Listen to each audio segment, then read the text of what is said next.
안녕하세요. 신바트 인생보감입니다. 우리가 인생을 살면서 꼭 가보게 되는 곳은 어디일까요? 병원, 학교 등 다양한 곳이 있겠지만 나이가 들게 되면 상갓집을 방문하는 경우도 생기기 때문에 오늘 영상은 특별히 상갓집 예절을 주제로 하여 이야기해 볼까 합니다. 조문을 가는 것이기 때문에 신경이 많이 쓰이는 일이기도 합니다. 우리가 장례식장 조문 시 하지 말아야 할 행동 5가지에 대해 이야기해 보겠습니다. 문상 가서 절을 할 때 오른손이 위로 갈까, 왼손이 위로 갈까 어떻게 하지? 라고 고민하게 됩니다. 사실 손의 위치는 그다지 중요하지 않습니다. 상주들이 절하는 조문객이 오른손, 왼손을 어디에 두었는지 매의 눈으로 바라보시는 분은 없기 때문입니다. 오히려 옷차림 때문에 눈살을 찌푸리게 되거나 잘못 표현된 말 때문에 당황해하는 경우가 더 많습니다.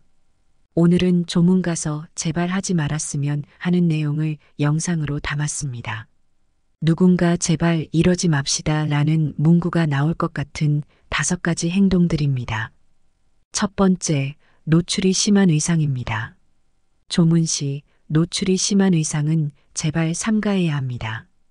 한 가족의 슬픔을 나누는 장소가 바로 장례식장입니다. 그런데 어떤 분은 노출이 심한 의상을 입고 오기도 합니다. 너무 짧은 치마 그리고 가슴골이 보이는 윗옷, 시스룩이나 망사 스타킹 등을 입고 조문을 하게 되면 상주들의 심기가 불편할 뿐 아니라 상주들이 눈을 어디에 두어야 할지 몰라 당황해하게 됩니다. 한마디로 장례식장 가실 때 꼭 정장이 아니어도 무채색 계열의 단정한 옷을 갖추어 조문을 가셔야 하겠습니다. 특히 양말은 구멍나지 않는 것으로 신경 써주셔야 합니다. 장례식장은 웃음꽃이 피는 곳이 아닌데 한번 웃음이 터지면 정말 상주들이 곤란해지기 때문입니다. 두 번째, 빈소에서 사망 원인을 물어보는 행동. 빈소에서 고인의 사망 원인에 대해 여쭈어 보는 것은 실례입니다. 특히 빈소에서 물어본다면 상주들이 매우 난감하고 불쾌할 수 있습니다. 게다가 호상이란 표현도 삼가는 것이 좋습니다. 어떤 죽음에도 호상이란 없습니다. 아무리 연세가 많더라도 부모님은 상주를 낳아 평생을 키워주신 분인데 잘 죽었다는 느낌으로 올 수 있기 때문입니다.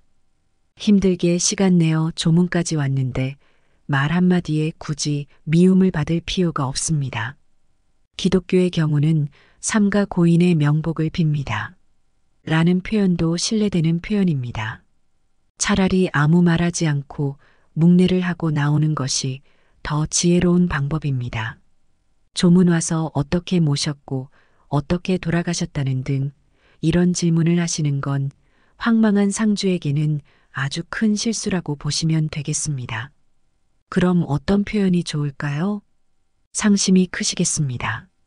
또는 좋은 곳으로 가셨을 것입니다. 마지막까지 잘 모시길 바랍니다. 라고 하는 것이 오히려 상주들에게 큰 도움이 되신다는 것을 기억해야겠습니다. 세 번째, 과도한 음주와 고성입니다. 과도한 음주는 하지 않는 것이 좋습니다. 과거에는 상갓집에서 화투나 카드 같은 노름을 하기도 했습니다. 하지만 지금에는 이런 문화가 거의 사라진 분위기입니다. 그러나 음주가 심한 조문객은 꼭 있습니다. 황망한 상주들 앞에서 밤늦도록 음주를 심하게 하는 경우 점점 목소리까지 높아지는 것을 보았습니다. 조문을 온 것이지 놀러 온 것이 아닙니다. 고인을 모시는 장례식에서 술에 취해 술병을 넘어뜨리고 음식이 떨어졌다고 소리를 지르고 심지어 오늘 친구들을 만나서 기분이 좋다고 소리 지르는 사람도 보았을 것입니다.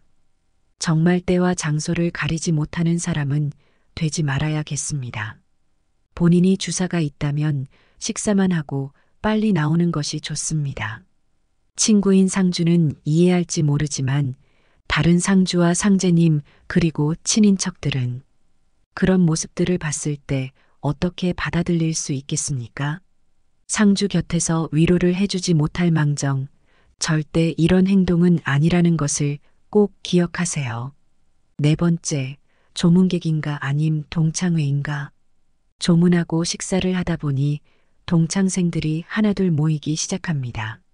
서로 악수를 하고 안부 인사를 나누다 보면 마치 동창회를 하는 것 같은 분위기가 돼버렸습니다. 그러나 동창회는 아닙니다. 슬픔을 같이 하며 위로하러 온 것입니다. 그럼에도 친구들을 만났다고 테이블을 붙여서 앉고 웃고 떠들고 술 마시고 우르르 나가서 담배 피우고 들어와서 다시 술 마시고 끊임없이 술을 달라고 요구합니다. 나중에는 술에 취해서 술집에서 안주 추가하듯이 라면을 달라 하기도 하고 냉장고에 있는 비싼 음료들을 마구 가져다 나눠 마시기도 합니다. 물론 조문객을 위해 준비한 것이지만 지나친 행동은 너무도 실례되는 것입니다. 상주분들은 이미 슬픔과 아픔과 쉬지 못해서 몸도 마음도 지쳐 있는 상태입니다. 그런 분들 앞에서 동창회에 온 것처럼 신이 나서 행동하는 것은 정말 아니지 않을까요?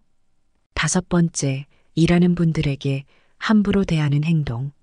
마지막으로 조문객 또는 상주에게 공통으로 해당되는 것입니다. 예전에는 상주들이 대부분 조문객들에게 직접 음식을 준비해서 접대를 하였습니다. 그러나 세월이 바뀌어 상복도 바뀌고 장례식장에서 장례를 준비합니다. 그리고 장례를 전문적으로 도와주시는 분들이 계시는데요. 그런데 이분들에게 마치 식당에서 행동하듯이 막 시키시는 분들이 있는데요. 예를 들면 의전 도우미 분에게 아줌마 여기 소주 하나. 아줌마 여기 고기 추가. 등과 같은 표현은 매우 신뢰되는 표현입니다. 의전 도우미 분들은 장례를 함께 해주기 위해 계시는 분입니다. 요즘은 여사님이란 표현을 주로 사용하고 있습니다. 좋은 말이 가면 좋은 말이 오고 나쁜 말이나 행동이 가면 나쁜 말과 행동이 나올 수밖에 없습니다. 상주분들을 위해서도 본인의 인격을 위해서도 어떤 분들에게나 함부로 행동하는 것은 조심해야 하지 않을까요? 이외에도 분향시, 향부를 입으로 불어서 끄는 행동이나 기독교장을 하는데 절을 하는 것도 상주들이 싫어할 수 있습니다. 장례식장 기본적인 조문 예의는 알고 가는 것도 슬픔을 함께하는 것이 아닐까요? 여기까지가 조문시하지 말아야 할 행동 5가지 알아보았습니다. 영상은 제 개인적인 기준으로 말씀드린 것이니 다른 의견이 있을 수도 있음을 양해 바랍니다. 오늘 영상은 여기까지입니다.